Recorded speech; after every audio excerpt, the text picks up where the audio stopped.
Ici, elle avait des trous où on rentrait nos doigts. Là, tout là, là, ici au genou. Et ici, là, elle a été tout scalpée. Depuis un mois, cette jument vit un cauchemar, plusieurs fois agressée au couteau, mais heureusement, elle se remet rapidement de ses attaques. On savait, aujourd'hui, elle pose bien la jambe.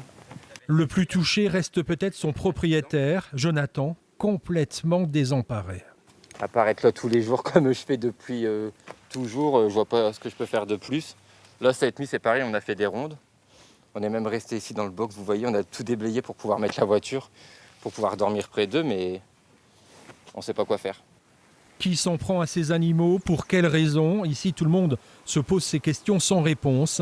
Une situation qui a poussé cet autre propriétaire à anticiper le retour de ses chevaux sur sa ferme. Logiquement, ils doivent rester encore ici un bon mois, mais comme on est loin des habitations, loin de tout, le pâturage, on va l'arrêter. Une précaution pour éviter le drame, mais la peur est présente dans ces villages du Nord. Au total, plus de 150 animaux ont été attaqués en France, une petite vingtaine dans les Hauts-de-France, avec déjà de lourdes conséquences économiques pour la filière. Non seulement à amener de l'incompréhension, de la crainte, et ça tape dans les économies aussi, ça devient un peu catastrophique. Pour se rassurer, toutes les personnes que nous avons rencontrées réalisent des rondes de nuit en espérant une arrestation rapide par les forces de l'ordre, mais l'enquête s'annonce compliquée.